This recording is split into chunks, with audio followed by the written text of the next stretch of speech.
കാതോട് കാതോരം സിനിമയിൽ നിന്നും ഒരു ഇൻസ്പയർ ചെയ്ത ഒരു ബാക്ക്ഡ്രോപ്പ്, ഇതൊരു സീക്വൽ അല്ല, ടേക്ക് ഓഫ് അല്ല. ആൻഡ്രോ എന്നെ വിളിച്ചിട്ട് ഇങ്ങനെ ഒരു കാര്യം ആദ്യം ഫോണിൽ കിട്ടിയാണ് സംസാരിക്കുന്നത്. അപ്പം ഞാൻ വിചാരിച്ച ആൻഡ്രോ പറയുന്ന സാധാരണ കേൾക്കുന്ന ഒരു സബ്ജക്റ്റിന്റെ റീമേക്ക് എന്ന് പറഞ്ഞാൽ, ഐ മീൻ സോറി, സീക്വൽ ആകാം പ്രീക്വൽ ആകാം, രണ്ടും ആകാം. അപ്പൊ ഇത് വല്ലതാണ്. അപ്പൊ ആൻഡ്രോ എന്താ അല്ല അതിന്റെ ഒരു ബാക്ക്ഡ്രോപ്പ് വെച്ചുകൊണ്ട് സിനിമ ഞാൻ ആൻഡ്രോയ്ക്ക് എന്താ കാതോട് അതിനെ ബേസ് ചെയ്തൊരു ബാക്ക്ഗ്രൗണ്ട് വരുന്ന ഫിലിം തുടങ്ങിയാണ്. അതിന്റെ ധൈര്യമായിട്ട് വിളിച്ചു. ഇത് പിന്നെ നമുക്ക് മറ്റു കാര്യങ്ങളൊക്കെ പക്ഷെ പുറപ്പെട്ടിട്ടില്ല. ആൻഡ്രോ അതുകൊണ്ട് പ്ലാൻ ചെയ്യുക. അല്ല ഞാൻ എനിക്ക് എൻ്റെ ചില മെറ്റീരിയൽസും കാര്യങ്ങളും കുറച്ച് സംഭവങ്ങളും എൻ്റെ ആൻഡ്രോയിലേക്ക് വരും. ഞാൻ എൻ്റെ ഉള്ളതെല്ലാം തരാം. ഭാഗ്യത്തിന് ആൽബം ഉണ്ട്, പക്ഷെ ആൽബത്തിന് പല ഫോട്ടോസും സ്റ്റക്കായിട്ട് ഇത്ര വർഷമായിട്ട് പിടിച്ചു 40 വർഷമാകും. അപ്പൊ ആൽബോർഡ് ഇരിപ്പുണ്ട് അങ്ങനെ ചെയ്യും. അങ്ങനെ വട്ട് ഓവർ മെറ്റീരിയൽ, വട്ട് ഓവർ അവൈലബിൾ, ആൻഡ്രോ ഔട്ട് എടുക്കുക, പടം ഔട്ട് നടക്കട്ടെ. ഇതായിരുന്നു എൻ്റെ ഫസ്റ്റ് റിയാക്ഷൻ. സെക്കൻഡ്ലി പടം തുടങ്ങി, പടം റിലീസ് ആവുന്നവരെ സത്യത്തിൽ എന്താണ് ഈ സിനിമ എന്നോ എങ്ങനെയായിരുന്നു ഈ ഒരു സിനിമ ഷേപ്പ് ഔട്ട് ചെയ്യുന്നതിനെ പറ്റി എനിക്ക് വലിയ നോളജൊന്നും ഇല്ലായിരുന്നു. ഞാൻ മദ്രാസിൽ താമസമായതിനോട് വലിയ ഇൻട്രാക്ഷൻ ഉണ്ടായിരുന്നു. പക്ഷെ ഞാനിപ്പോൾ സിനിമ കണ്ടപ്പോൾ എനിക്ക് തോന്നിയത് കാതോട് കാതോരത്തിലെ ക്യാരക്ടറും അതിൽ നിന്നും ഉത്ഭവിച്ച ഒരു ബാക്ക്ഗ്രൗണ്ടും എല്ലാം 100% ജസ്റ്റിഫൈഡ് ആയിട്ട് കൺവിൻസിംഗ് ആയിട്ട് വന്ന അതിമനോഹരമായ ഒരു പടമാണ്. ഈ ബാക്ക്ഗ്രൗണ്ട് ഇല്ലെങ്കിൽ ഈ പടം നല്ല മനോഹരമായ പടമാണ്. That is because the film by itself, അതിൻ്റെ ഒരു ഇൻവെസ്റ്റിഗേഷൻ, അതിൻ്റെ ഒരു സസ്പെൻസ്, അതിൻ്റെ ഒരു ട്രീറ്റ്മെന്റ് പാറ്റേൺ ആൻഡ് ഇൻഫാക്ട് ഒരു ക്രൈം അല്ലെങ്കിൽ ഒരു ഇൻവെസ്റ്റിഗേറ്റീവ് ക്രൈം ഫിലിമിനകത്ത് കുറെ കൂടെ വയലൻസും ബഹളമൊക്കെയാണ് ഡോമിനേറ്റ് ചെയ്യുന്നത്. ഇത് normally, but in this film it is more of scripting ഇന്റെയോ അല്ലെങ്കിൽ ഒരു ഇന്റലിജന്റ് ഇൻവെസ്റ്റിഗേഷൻ എന്ന തോന്നുന്ന രീതിയിൽ. അറ്റ് ദ സെയിം ടൈം ഓഡിയൻസിനെ പിടിച്ചിരുന്ന രീതിയിൽ ഒരു ഗ്രിപ്പ് കിട്ടണം. So that also is worked out. So I appreciate the team, director, writers and of course cast artist who have performed. ഒരു അതിമനോഹരമായ പടമായി വന്നത്. I'm very glad. കാതോട് കാതോരത്തിൽ ഇപ്പോൾ ജഗദീഷ് മുമ്പേ പറഞ്ഞ പോലെ ഇത്രയും വർഷങ്ങൾക്ക് ശേഷം നിയർലി 40 years കാതോളത്തിനെ ഒന്നുകൂടെ റിമെമ്പർ ചെയ്യാൻ, റിവൈവ് ചെയ്യാൻ ഈ പടം എന്നുള്ളത് it's also A great pleasure. നല്ല സംഭവമാണ്. ആൻഡ് ഐ എം ഗ്ലാഡ് ഇങ്ങനെ ഒരു അസോസിയേഷൻ ഉണ്ടാവാൻ സാധിച്ചു. Thank you.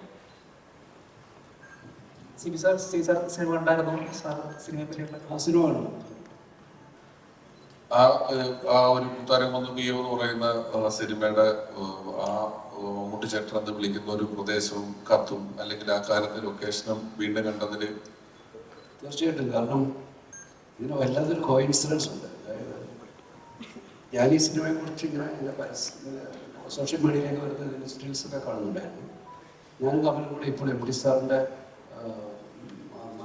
മനുഷ്യർക്കും തിരിച്ചു വരുമ്പോൾ കമൽ എൻ്റെ ഇങ്ങനെ ഒരു പടമുണ്ടായിരുന്നു.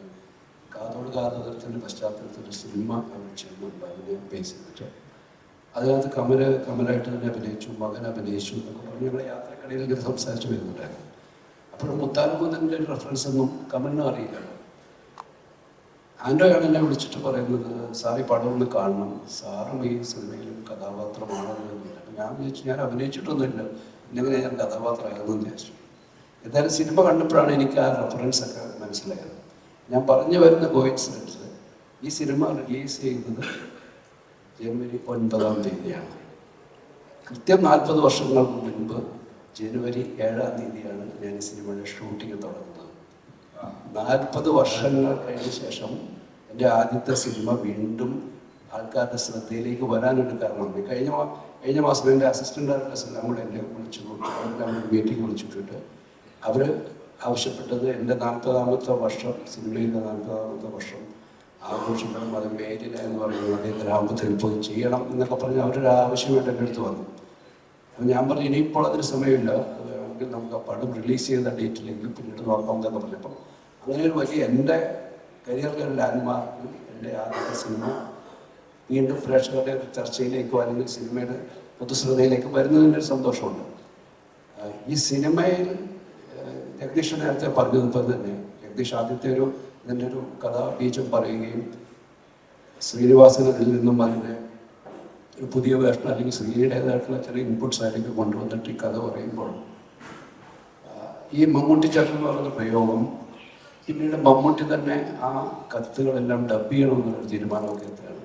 ഞാനന്ന് മമ്മൂട്ടി അന്ന് തിങ്കളാഴ്ച നല്ല ദിവസം പിന്നെ സിനിമയുടെ ഷൂട്ടിങ് തിരുവനന്തപുരത്തിന് അപ്പുറത്ത് എവിടെയെന്ന് നടക്കാറുണ്ട്. 10 വയസ്സാണ് പടമാണ്. ഞാൻ അവിടെ പോയി നിന്നാണ് അദ്ദേഹത്തെ വിളിച്ചത്. ഒരു മടിയില്ലാതെ വന്ന് നേരെ ഷൂട്ട് കഴിഞ്ഞ് വന്ന് ഇത് ഫുള്ളായിട്ട് ഡബ് ചെയ്യുകയും ചെയ്തു. ആ മമ്മൂട്ടി ചേട്ടൻ എന്ന പ്രയോഗം അന്നത്തെ കാലത്തും ആ സിനിമയുടെ രസങ്ങളുടെ ഭാഗമായിട്ട് ആൾക്കാർക്ക് അത് ഇഷ്ടപ്പെട്ടിരുന്നത്. മമ്മൂട്ടി അന്നൊരു വലിയ ഒരു സൂപ്പർ താരത്തിൻ്റെ പദവിയിൽ ഏറ്റവും ഉന്നതിയിൽ നിൽക്കുന്ന ഒരു കാലഘട്ടം കൂടിയാണ്. അതുകൊണ്ടാണ് മമ്മൂട്ടിയുടെ ഒരു ഫാനിനെ വെച്ചിട്ടൊരു സിനിമ ചെയ്യാനുള്ളൊരു പ്രചോദനം അത് തന്നെയാണ്. ആ സ്റ്റാർട്ടം കൊണ്ട് തന്നെയാണ്. സിനിമ കണ്ട് അവസാന ഭാഗത്തേക്ക് എത്തുമ്പോഴാണ് ജഗദീഷിൻ്റെ കഥാപാത്രം വിളിച്ച് പറയുമ്പോൾ തൊട്ടാണ് ഇതിൻ്റെ മുത്താരംകുന്ന് അതിലേക്ക് കയറുന്നത്. ഈ KJ ഹൗസ് എന്നൊക്കെ പറയുന്നത് അന്ന് ജഗദീഷ് കഥയിൽ പറയുമ്പോഴാണ് എനിക്കത് ഓർമ്മ വരുന്നത്. അങ്ങനെ പല കാര്യങ്ങളെയും നമ്മുടെ പഴയ ഒരുപാട് ഓർമ്മകളെ തിരിച്ചു തന്ന വ്യക്തിപരമായിട്ട് അങ്ങനത്തെ ഒരു സിനിമ കൂടിയാണ് എനിക്ക്. ഈ സിനിമയില് സെവൻ ആർട്സിന്റെ ഓഫീസ് കാണിച്ചിട്ട് നേരെ മോഹൻചേട്ടനെയാണ് കാണിക്കുന്നത്. ഒരുപാട് പേര് വിജയകുമാറാണെന്ന് തെറ്റിദ്ധരിച്ചിട്ടും ഉണ്ട് ഈ സിനിമയിൽ. കുറേ കൺട്രോളറായിട്ടുണ്ടല്ലോ, എത്രയോ പടങ്ങൾ അഭിനയിച്ചിട്ട് എത്ര എണ്ണം ഉണ്ടാവും മോഹൻചേട്ടൻ?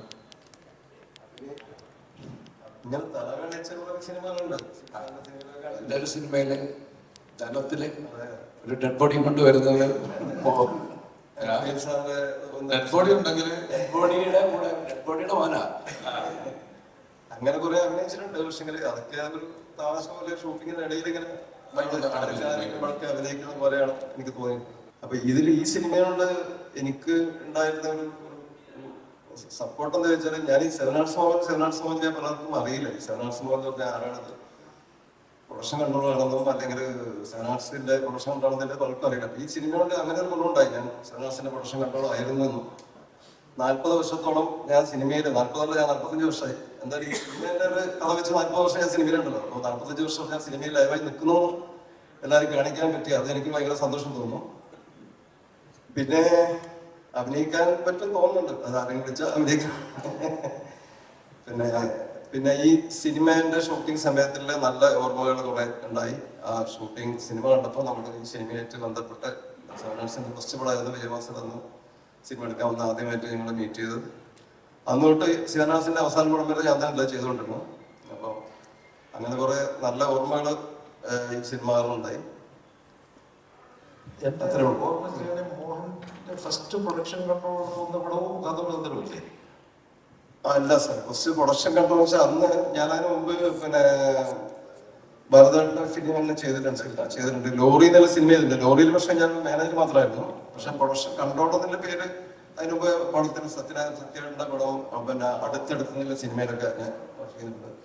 പിന്നെ വേറെ സുപ്രയിൽ കുറെ ഫിലിം ചെയ്തിട്ടുണ്ട്.